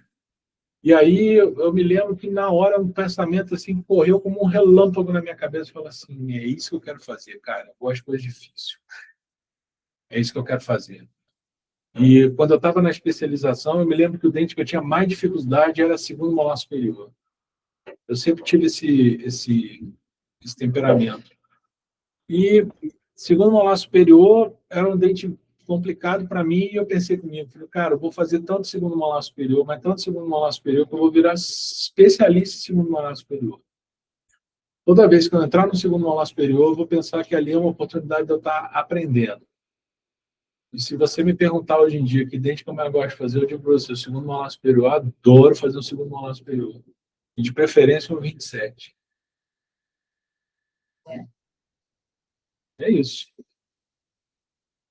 Muito bom. Que parada que isso. Não, porque, sabe por quê? Um cuidado que a gente tem, até no curso 100% online, de endodontia que a gente está sempre falando aqui, a gente faz questão que o profissional que compra o nosso curso, que ele pratique. E nesse kit a gente manda os kits de dentes, né? Um kit com dentes transparentes, que é justamente para suprir essa necessidade de enxergar. Sim. Que a gente acredita, é a primeira vez que ele enxerga, na hora dele instrumentar, ele vê um instrumento passando na parede do canal, onde que ele toca, onde ele não toca, a gente manda ali uma rotatória tratada termicamente. Sim. Então, ele vê a movimentação do fluido, quando ele irriga esse canal com aquela agulha, que a gente também manda de saída lateral, preocupação, né, para não haver extravasamento. Então, a gente manda isso tudo e ele consegue ver e ele vai criando essa memória visual mesmo, e transferindo isso para o tato, e aí ele vai tendo essa liberdade ali, quando ele não está enxergando, ele reproduz isso. Então está acontecendo daquele jeito, da mesma forma como você acabou de falar, daquele canal calcificado, aquela sensação todinha no corpo, de quando ali uma trava assim, achei, né, dá aquela peguinha, né? Então é um cuidado que a gente tem. Então, assim, essa coisa de não enxergar, tá certo, não se enxerga, até um certo ponto, porque a gente começa a transferir, a se enxergar para a ponta dos dedos, a gente consegue mapear tudo direitinho como um GPS com a tomografia. Então, isso na endodontia está ficando um pouco para trás, né? Que você fala que não enxerga, não sabe o que está acontecendo. A gente cria outros meios. Exato. Eu acho assim, a minha dificuldade de aprendizado na endodontia, na minha época de treinamento e tal, era exatamente porque, por mais que você desenhasse, eu entendia que o conceito, por exemplo, de um degrau, o conceito de um zip, era um conceito muito abstrato.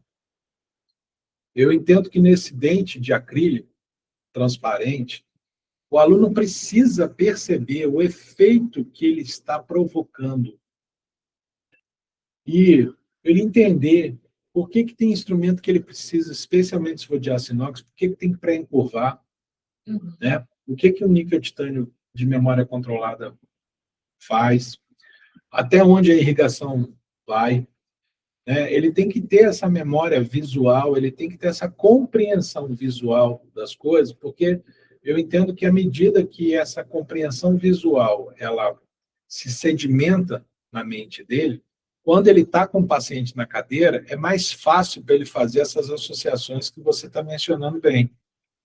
Então, quando ele percebe que tem um batente, que tem um local onde ele bate no seco, ele bate duro, ele sabe que ali possivelmente é um degrau. Como é que eu tenho que fazer para poder ultrapassar esse degrau e para poder retomar a trajetória original? Ele viu lá o efeito de quando ele pré-encurva essa lima e dá uma dobra na ponta dessa lima, que a própria dobra joga ele para dentro da trajetória do canal. Ele vai ver esse filme na mente dele. Então, o que a gente faz para superar isso cada vez mais, isso não é uma coisa só nossa do Nucleoendo, isso é uma coisa que a gente dá muito valor, mas existem muitos colegas que fazem isso de uma maneira muito brilhante, na endodontia de uma maneira geral, são exatamente esses vídeos dessas manobras, para você poder ter compreensão visual daquilo que eu, na minha época, procurava entender numa descrição de um livro-texto. Difícil pra caceta, né? Mesmo que o autor se esmerasse no texto ali, não era fácil você imaginar o que o cara estava querendo dizer. Mas se eu pego um bloco transparente, ou se eu pego um dente transparente, coloco uma câmera em cima e mostro, gente, ó, a manobra é essa aqui, como a gente faz nos treinamentos da atualização, né? A gente mostra no presencial ali também na atualização, mostra nos vídeos tutoriais do 100% online, ó, a manobra é essa aqui, é isso que você precisa fazer, é assim que você vai fazer e tudo mais e tal, fica muito mais fácil. Eu acho que o desafio da endodontia talvez seja porque os endodontistas do passado talvez não se esmerassem tanto em ensinar para os alunos a terem compreensão visual dessas coisas. Não sei por falta de recurso, né? Entendo questão tecnológica, que hoje em dia a gente vive. Mas hoje em dia a gente melhorou bastante. A gente tem tomografia, como você mesmo está falando, a gente pode fazer avaliação antes, planejar antes, a gente bota o aluno para treinar em dente transparente, bota o cara para assistir vídeo para ele poder entender, né, compreender e tudo mais, e isso tudo aí, no final das contas, não pode ficar separado do treinamento. Não tem jeito. Pode assistir livro, pode assistir vídeo, pode fazer ali a compreensão no dente de acrílico e tal, mas depois tem que sentar o bumbum e tem que trabalhar. Não tem jeito. Aí você consegue linkar, fazer o aluno linkar isso aí melhor. Legal você estar falando isso. Uma coisa que me marcou muito nos treinamentos de retratamento, em que a gente sabe que o retratamento começa por um acesso, você acessar novamente aquela gutapestia que está ali do retratamento. E existe essa intenção, esse desejo por um acesso bem pequenininho, bem conservador, também na questão do retratamento. Tá? E aí, quem ainda utiliza a broca de Gates para poder remover a gutapestia do terço cervical, terço médio, hoje a gente tem pontas de ultrassom maravilhosas que a gente preserva estrutura, né, nesses retratamentos. Mas é que a gente via muito nesse treinamento o aluno descendo com a broca de Gates, achando que estava a maioria do trajeto dentro da gota-peste e estava vazando fora ali no acrílico, um degrauzão no acrílico vazando. E aí ele consegue entender o quanto é importante ele estar alinhado, né, com o eixo do conduto, o ângulo de inserção, o ângulo de abordagem. Isso, porque aquela parede do acesso que ele quis conservar, que ele quis deixar, estava atrapalhando e direcionando a broca de Gates, que é rígida, o trajeto errado ali. Sim. Isso marcou muito a importância dessa visualização. Ver isso, né? Verdade. Isso. Essa é boa. Qual tem sido o maior desafio ou prazer de ensinar uma geração tão conectada, que busca resultados rápidos? Eu acho que a gente está falando disso, eu acho que a geração atual, ela é ótima no aprendizado. Eles são muito sagazes, eles são muito rápidos, e a gente tem hoje em dia muita ferramenta, né, gente? Pô, de vez em quando eu vejo aí algum aluno me mostra, até no TikTok tem vídeo, né, demonstrativo, YouTube e tudo mais, coisa que quando eu estava em treinamento isso não existia nem nada. Então, o ambiente tecnológico que a gente vive hoje em dia, ele favorece demais essa transferência de conhecimento, esse ensino e essa aprendizagem, né? Mas um desafio que eu vejo com essa geração é justamente a gente ensinar esses meninos a lidarem com a emoção da frustração, com a emoção de que nem sempre você vai ganhar, com a emoção de que isso aqui é difícil e requer um processo, isso aqui não é uma coisa instantânea, né? A gente vê os meninos formando, às vezes, com uma ilusão de que eu vou fazer um perfil no Instagram rapidinho, minha agenda vai... Não é assim que a coisa funciona, né? Eu vou fazer uma profissão, vou seguir essa especialidade, porque é a especialidade que dá dinheiro. Caraca, já começou equivocado, porque eu entendo que para você ter, primeiro você precisa ser. E eu vejo hoje em dia uma distorção muito importante no sentido de que, não todos, eu não posso generalizar, não vou fazer isso, né, para não ser injusto, mas assim, uma parcela expressiva dos jovens mais preocupada em ter do que ser. E isso é muito ruim, porque quando você foca só no ter, para depois você ser, você já aprendeu um punhado de coisa que não se deve fazer, já adquiriu um punhado de hábitos viciosos que nunca vão te levar para o que você quer ser. Ou seja, seu próprio comportamento vai te trair, simplesmente porque você estava só focado em ter. A endodontia, a odontologia, de uma maneira geral, ela é uma equação com dois lados, o lado do profissional e o lado do paciente. E esses dois lados, eles precisam ser como uma equação química. Tem que haver estabilidade no final dela, tem que haver estabilidade energética dos dois lados, do mesmo jeito que você faz lá na química. Uhum. Então, quando você faz balanceamento, né? Quando você tem um lado só muito focado em si, o outro lado não vai ficar balanceado. E aí vai dar problema. E não adianta você achar que você vai resolver, porque nem sempre você vai conseguir resolver. Então, eu acho que a gente precisa conciliar a preocupação realmente da parte estrutural, financeira e tudo mais, mas isso sem você ter um senso de propósito para sustentar isso, tipo, o que eu estou fazendo aqui, né? Qual é a minha missão aqui? Qual é o meu propósito nisso que eu estou fazendo aqui? Qual é o meu porquê aqui? Tudo isso perde sentido, perde valor, e assim, você não vai chegar onde você acha que você vai chegar, onde você está pensando em chegar. Então, eu me preocupo um pouco com isso, né? Com alguns desses garotos e garotas, né, que estão esquecendo desse outro lado da equação. Ou, às vezes, eles estão tão ensimesmados no sentimento deles de frustração, de dificuldade, de não sei o que e tudo mais, que eles esquecem, querem abandonar, querem largar. E não é assim, cara. A vida é feita de insistência, de persistência, de disciplina, de resiliência, entendeu? Senão você não vai chegar em lugar nenhum.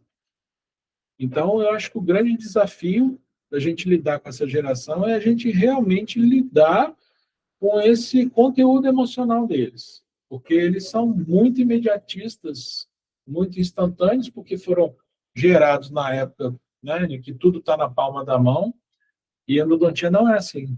A endodontia ela é curva, ela é processo. E nesse módulo a gente teve, no último módulo de atualização, né, que ela acontece de forma presencial, lógico que eles têm um conteúdo teórico na plataforma e encontra com a gente uma vez por mês para estar tendo esse conteúdo ali com a gente de forma presencial no laboratório.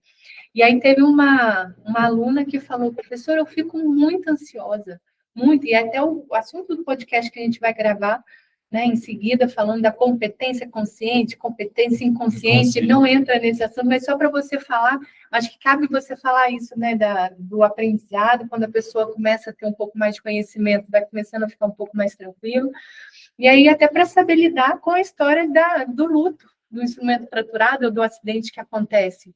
Tenta linkar isso aí para a gente, por favor. Assim, eu aprendi na programação neurolinguística que você tem estágios de aprendizado, né? São os estágios de desenvolvimento. Então, você começa com a incompetência inconsciente, ou seja, você não sabe que não sabe. Enquanto você não sabe que não sabe, está tudo bem, porque aquilo está passando do teu lado e você não faz diferença para você, né? Você não está nem percebendo. A coisa começa a complicar quando você entra no estado da incompetência consciente, ou seja, você sabe que não sabe. Então começa a provocação, o incômodo, tipo, cara, eu vou ter que me mexer, né? Porque eu vou ter que aprender. Isso aqui é uma coisa que está fazendo falta para mim. Eu vou ter que me mexer em direção a isso aqui, ou então eu vou sofrer as consequências disso. Isso também é uma escolha, né? Eu posso receber uma provocação dessa, do tipo, caraca, isso aqui é uma coisa que eu não sei, e agora eu sei que eu não sei, e olhar para essa coisa e falar assim, se dane, larga para lá. É isso que acontece, né? O grande anseio dos endodontistas, dos cirurgiões dentistas, clínicos gerais que fazem endodontia, é trabalhar com instrumentação rotatória. E aí eles começam a fazer super tranquilo, né? Você põe uma programação no motor, pega um sistema de lima que um professor falou que é bom, te explica como faz para descer, quantas bicadas, irrigação, comprimento de trabalho, faz cervical em médio, né? Tal. E aí, pum, descobre que, quebra. Fratura, quebra, e aí? E aí ele percebe que tem essa questão. Aí ele vai ter que lidar. Por que quebrou? Né? O que foi que eu fiz aqui que quebrou? Como que acontece essa fratura? Beleza, esse é o primeiro ponto. Segundo ponto, então, tá, a partir disso que quebrou, e agora? O que eu faço? Você tem que fazer isso e isso. Então, eu descobri que eu não sei, né? Então, começa o processo de novo. E aí vem a história do luto, né? Eu costumo dizer que, cara, quando uma situação dessa acontece, você passa pelas fases do luto, né? A primeira fase do luto é a primeira fase, quando você tira o instrumento de lá de dentro, você volta com ele, você vê que a ponta ficou, cara, a primeira sensação é da negação, né? Você, não, isso não está acontecendo comigo, vou fazer de conta que eu não vi. Eu vou para os outros canais, vou sentir a sensação de liberdade, de descer nos outros canais, vou recuperar essa coisa de descer com as trajetórias livres e tudo mais, para depois eu ir lá. E aí, quando você resolve voltar lá, você sente o bloqueio de novo, vem a segunda emoção. A segunda emoção é a revolta. Não. A revolta você já fala assim, caraca, tá quebrado. Caraca, tem um bloqueio aqui. Putz, grila, cara.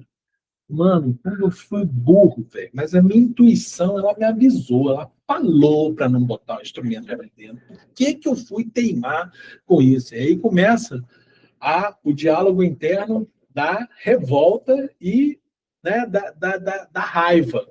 Né? Putz, grila, caramba, não sei o que e tudo mais e tal. E aí você continua naquele processo do tipo, né, tem uma voz acima que está dizendo assim, tá, mas tem que resolver. E aí a emoção da raiva, dali a pouco ela cede e vem a tristeza. né? E a tristeza, ela é assim, caramba, pô, cara, mas o que eu posso fazer, cara? Até que no final das contas vem a aceitação. Aí você vai buscar, né, solução para aquilo ali. Então, é o luto que eu entendo, né? Então, esses estágios de aprendizado são importantes a gente conhecer para a gente poder mapear, entender onde é que a gente está no processo, né? Uma situação, a gente vai falar, mas uma situação como essa, uma situação que, como é que eu estou? Eu estou, mas eu não estou nem aí, não vou buscar melhoria para isso, ou eu estou e vou buscar melhoria para isso, e tipo, beleza, eu não domino ainda, mas eu estou firme, né? Uma hora eu consigo. Eu acho que isso vai fazer, é o que faz uma diferença na trajetória profissional de cada um. Muito bom. Léo, se você pudesse dar um conselho ao jovem Leonardo, do início da carreira, o que você diria?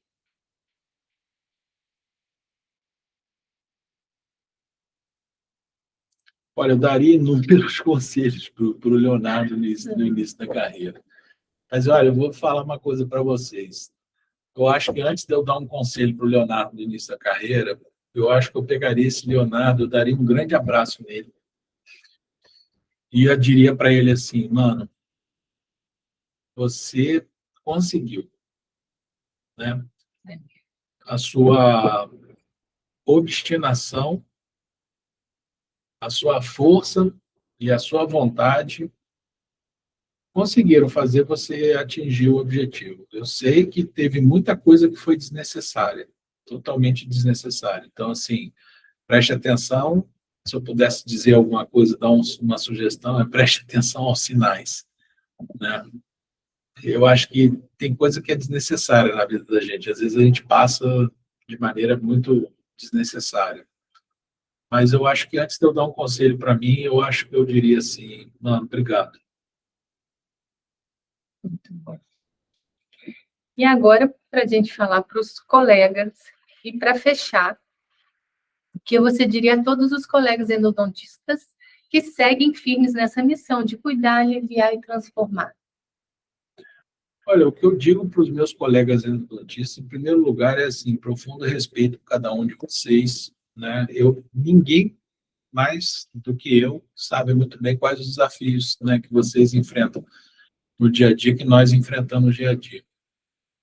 O que eu digo para incentivar sempre, né, e hoje mesmo botei no grupo da turma que terminou a especialização agora, né, que são os recém-endodontistas nossos, né, que a gente formou aqui, a nossa especialização aqui no Unifor foi assim, né, façam jus ao título e à especialidade, né, que vocês abraçaram. E eu entendo que fazer jus a essa especialidade é exatamente buscar educação continuada, buscar aprimoramento constante, buscar desenvolvimento científico, mas não só buscar o desenvolvimento científico, buscar também o desenvolvimento pessoal. Lembrar que a odontologia é uma atividade exercida por humanos para atender outros seres humanos. Então, a humanização ela precisa estar, né, em todas as fases do processo. E eu acho que se a gente se desenvolve como pessoa, como ser humano, certamente isso traz um impacto muito grande, um reflexo muito grande no nosso lidar com os nossos pacientes. Acho que tem muito mais coisa por trás do que simplesmente o que a gente vê que a ciência endodôntica traz para a gente. A ciência endodôntica, ela deu um salto gigantesco nos últimos 30 anos, mas eu entendo que isso é só a ponta do iceberg.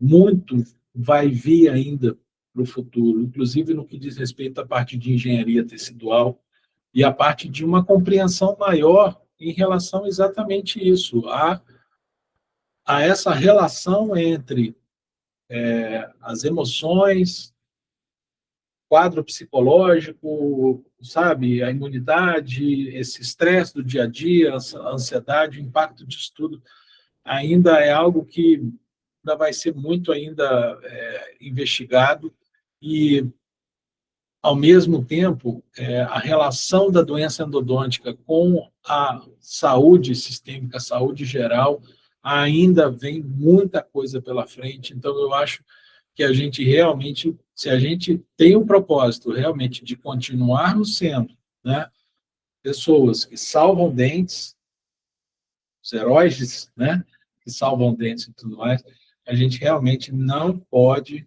desapegar do estudo, do acompanhamento e da educação continuada. Então, a gente realmente precisa continuar estudando muito. E eu sugiro, sempre falo isso para os alunos, no meu tempo, mesmo depois de não estar fazendo curso e ter terminado a titulação, não sei o que lá, eu sou um cara que eu, religiosamente, toda semana, pelo menos eu leio um artigo. Toda semana, ainda continuo fazendo isso. Sabe? Eu preciso saber o que está acontecendo. Preciso, pelo menos, estar um pouco situado no que está acontecendo. Então, o chamado que eu faço para vocês é isso. Vamos estudar. Tem muito aí. Uma coisa que eu gostaria de compartilhar, a minha estratégia, né, é sempre conversar com Deus e pedir para que minhas mãos, meu coração e a minha mente, minha sabedoria, sejam sempre instrumentos dele, de ação com as pessoas, né? Então, eu sempre me coloco à disposição dele para poder tratar. Então, então, eu fico muito atenta à minha intuição, que para mim é o meu canal de comunicação com Deus. Então, como você falou da intuição, não coloca a lima não, que ela vai ficar, faz desse jeito. Então, às vezes nós saímos todo dia de casa, fazemos a nossa oração e pedimos justamente isso para ser instrumentos. Sim. Né? E aí, para tudo. Às vezes eu estou numa situação um pouco mais difícil, ali me dando um desafio de postura, de qualquer coisa, né? De desafio emocional com o paciente que está agindo de alguma forma, ou do procedimento técnico em si. Dificuldade de um isolamento, tudo. Eu coloco Deus à frente para poder ele me intuir ali, me dar uma intuição, e funciona muito legal isso também para lidar com essa insegurança, porque eu falo assim, no início, é uma fala minha, né, de que a mão, às vezes, não obedece o que tem aqui na cabeça. A gente tem conhecimento e a mão não obedece. A gente, com o tempo, a gente vai tendo essa mão, a mão já obedece. Então, para quem está nesse início aí, que às vezes a mão não obedece tanto, pede a Deus que a mão vai, sabe? O anjinho da guarda segura ali na nossa mão, nos ajuda. Então, acho que funciona bem isso para mim. Acho legal. Eu concordo com você. Tanto que eu tenho a minha prática, né? Minha prática pessoal, todo dia, chegar no meu consultório, antes de começar meu dia de trabalho, é fazer minha oração. Independente da gente ter feito oração no carro, como a gente vai fazer e tudo mais, eu tenho uma prática pessoal minha, um momento meu, antes de eu começar meu dia de atendimento, antes de eu chamar meu primeiro paciente, né? E eu acho que, assim, Deus é meu sócio, tem que estar comigo o tempo todo, converso com ele o tempo todo, e ele sabe muito bem disso, né? Sou um cara que o tempo todo eu estou falando com ele, especialmente quando estou atendendo os meus pacientes e quando estou especialmente lidando com os desafios. Isso me acalma e me ajuda nesse gerenciamento emocional. Mas, ao mesmo tempo, o estudo ele é importante, pessoal, porque eu entendo o seguinte, por mais que a gente tenha essa relação com o Criador, de que sejamos instrumentos dele, eu acho que a gente precisa se tornar cada vez mais um instrumento mais lapidado, Verdade. Um instrumento mais desenvolvido. Ele vai poder te ajudar, sim, sem dúvida nenhuma, ele vai te ajudar. Mas se você fizer a sua parte, mais fácil vai ser para ele, melhor vai ser o resultado. É claro que para Deus nada é impossível, Adriana, por favor, não é isso que eu estou dizendo, né? Mas, ao mesmo tempo, eu não posso somente confiar nisso e deixar de fazer a minha parte, que a minha tarefa é a do desenvolvimento, né, científico, eu me tornar para ele uma melhor ferramenta, tá? Não só como ser humano, mas também como profissional, naquilo que eu sei que é a evidência científica. Então, para os jovens que estão começando, sim, a fé é fundamental, A fé vai te dar um norte e a fé vai te dar equilíbrio emocional, vai te dar estabilidade, porque é isso que ele faz, né? Mas, ao mesmo tempo, junto com a fé, o conhecimento científico. No dia que essa aluna falou sobre a questão de que eu fico muito ansiosa, eu fico muito apreensiva e tudo mais, a primeira coisa que eu falei para ela foi assim, olha só, eu entendo a tua ansiedade, é uma ansiedade que ela é natural, porque ela é uma ansiedade fruto do quê? Daquilo que é o desconhecido. Você não tem um protocolo, você não sabe qual o caminho a seguir para resolver esse tipo de complicação. Mas se a gente pegar você, fazer você entender que existe uma sequência de ações para serem desenvolvidas, saber que cada sequência daquela ali tem uma razão específica para aquilo, e eu fizer você treinar, o que vai acontecer é que quanto mais vezes aquilo acontecer com você, mais tranquila você vai ficar, porque você tem um norte, você sabe, aconteceu isso, o protocolo é esse. Aconteceu aquilo, o protocolo é esse. É óbvio que a presença divina do Criador, ela está ali por trás. Sem dúvida nenhuma, não tenho dúvida nenhuma disso. Mas eu acho que a gente tem que dar uma ajuda para ele. Entendeu? Como disse um amigo meu, um mestre querido, né, que já não está mais aqui entre nós, mas ele me ensinou isso, ele disse assim, né, você dá um passo em direção ao Criador e ele dá todos os outros em direção a você. Mas ele só dá os passos dele em direção a você se você der o primeiro passo. Você precisa dar o primeiro passo. Então, é algo que eu levo para a minha vida. Eu não sou perfeito, levo muito tapa na cara, muito dedada no olho, muito mata-leão da endodontia, mas isso é que eu levo para a minha vida. Isso. Então, para a gente finalizar nosso dia, né? Nossa comemoração do Dia Mundial do Endodontista. Dia Mundial do Endodontista. Eu passo a palavra para você, continue com ela, para você fazer alguma consideração, encerrar para a gente aqui o podcast. Eu quero agradecer, né, em primeiro lugar, a sua ideia, o seu tempo de estar aqui comigo e de ouvir, né, esse punhado de coisas que eu falei aqui. Quero agradecer você que está aí, né, ouvindo a gente, seja você graduando, você já graduado, você especialista ou não especialista. Saiba você que a endodontia tem um dia mundial, assim como a odontologia tem, a ortodontia tem, né? A endodontia também tem o seu dia mundial, e isso é uma coisa que muito nos orgulha. E deixar para você aqui um abraço muito grande, muito obrigado, gigantesco. Deixo aqui em especial para todos os meus ex-alunos, todos que me deram a oportunidade de trabalhar e botar o conhecimento, né, em prática, de colocar o conhecimento para funcionar.